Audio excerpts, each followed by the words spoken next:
We're going to make corned beef fritters here today.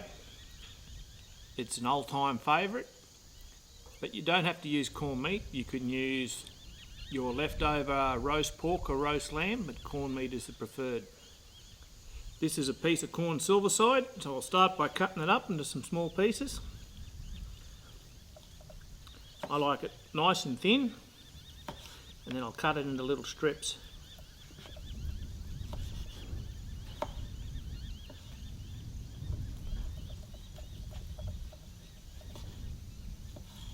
I get a couple pieces like that, put them on top of each other, and then I cut little fine strips out of them.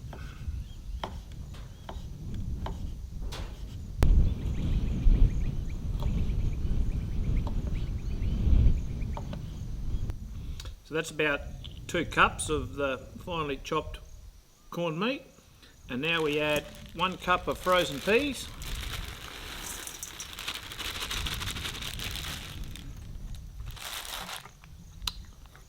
1 medium brown onion finely chopped,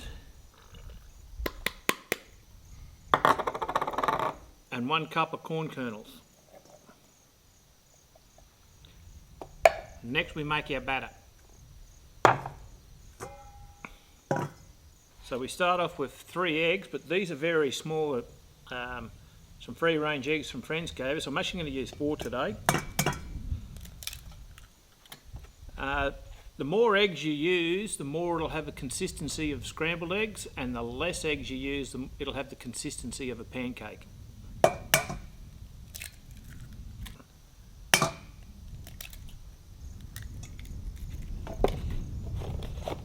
So I'll give them a quick beat up first. Okay, now we've beaten the eggs up, so we add to that about 1 tablespoon of mixed herbs,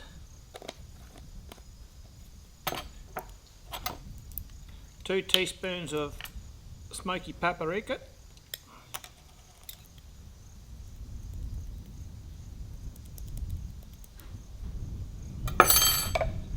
about a teaspoon of salt, 2 cups of self-raising flour,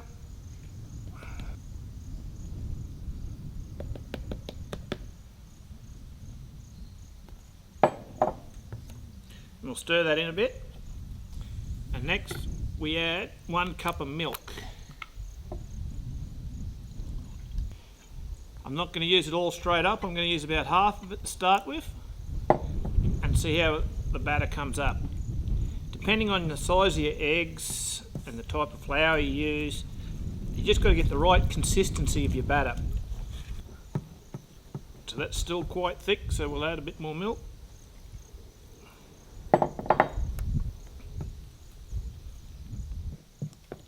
I've used that full cup of milk and it's still a bit too thick yet, so I'll just add a little bit more.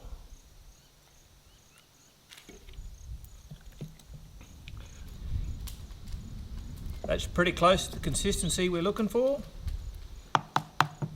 So now we get all our ingredients and put into the batter.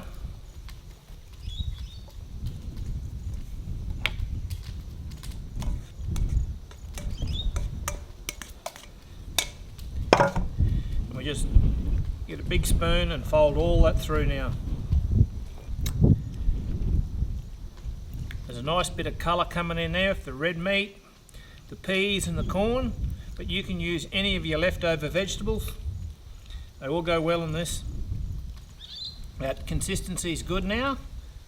It's sticking together well, but it's not too runny. You see the way that falls off the spoon.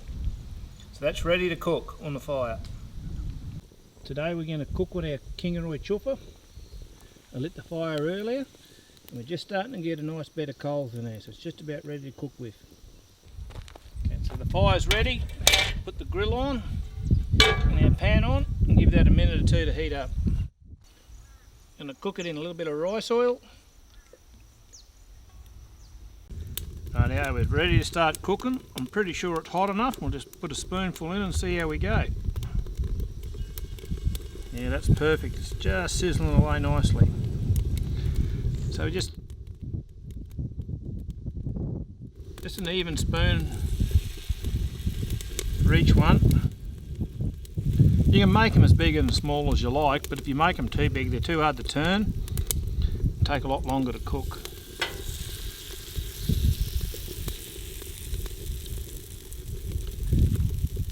There's no two that are exact the same shape.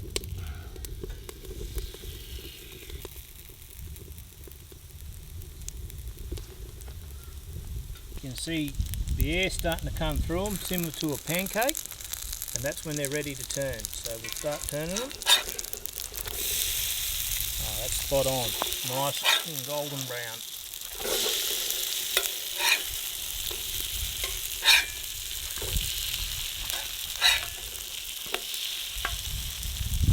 Are you hungry yet?